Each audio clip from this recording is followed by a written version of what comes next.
Hello and welcome to the Daily Dose of Safety with Dr. Charlie. So today's message obviously is about night driving, as you can see from the background, nighttime driving specifically. And I've had a couple of incidents over the last few months that I wanted to share. And the tricky thing and one of the most challenging things about safety sometimes is we'll receive a safety message, a safety tip, and there may only come down to one occurrence in our lifetime where we actually apply that message. Now we're actively always on the lookout, our eyes are up, all these things. Uh, we're always trying to maintain awareness and keep our eye out for hazards. However, when we get a tip, sometimes there will only be one occasion in our lifetime where that tip comes into play. So it's happened a couple of times over the last few months. I've been driving at night and I was driving on I-70 between St. Louis and Kansas City. And it's dark on I-70. There's not a lot of lighting.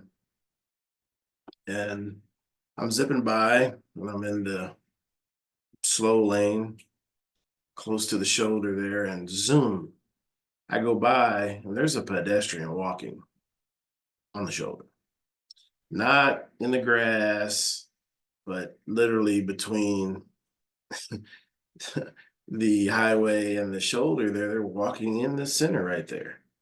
And my thought was, if you got an emergency light on your dash or something, or you heard a tire go down or something, you might have a tendency to pull over quickly. And if you pulled over quickly just at that right moment, you wouldn't see that person until it's too late and you'd hit them at a high rate of speed and obviously catastrophic outcomes.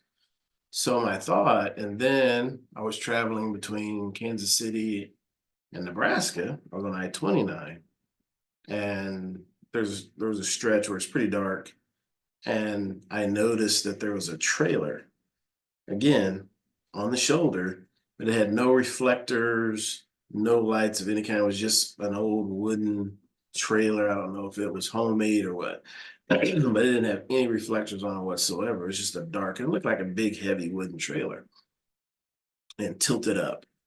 And so again, if you got that emergency dash light or you heard a tire go down or whatever, and you pulled off quickly, again, you wouldn't see that until it's too late and it'd be a catastrophic accident. So potentially.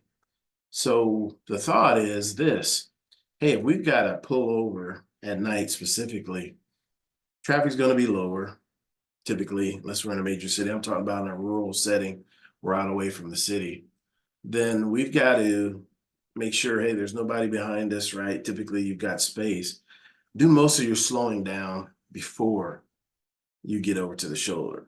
So you're already doing 10 miles an hour by the time you pull over. And then in the unexpected event of a person or an object being on the shoulder, you'll have time to react, right?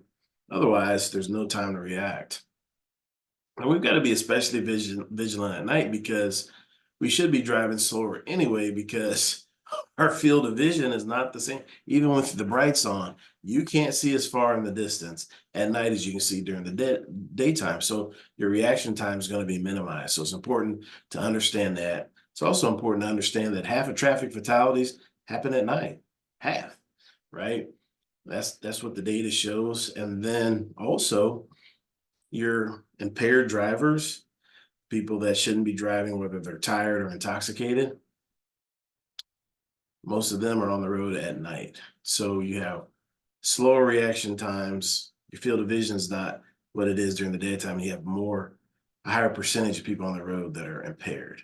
So that's all a combination that can lead to something catastrophic. So I wanted to share those tips with you, and it's just something that's kind of been on my mind. I was like, this is really important just to put it out there. I've been driving for woo 40 plus years now.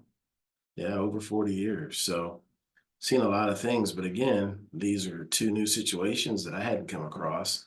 And frankly, when I pulled over in the past, I think I've been traveling faster than I should have before I made that move. And there's no reason to be traveling that fast when you get older.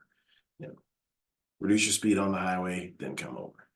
And I've been through so much driver training over the years, Smith System, FedEx, UPS, ton of drivers training, delivered it. And not one time was it addressed. The hazards at night, specifically shoulders, and how to slow down properly before you even get into the shoulder or onto the shoulder. So I hope this is helpful. And that is my message for today. Hope everyone has a fantastic week, a safe week. Until next time, take care.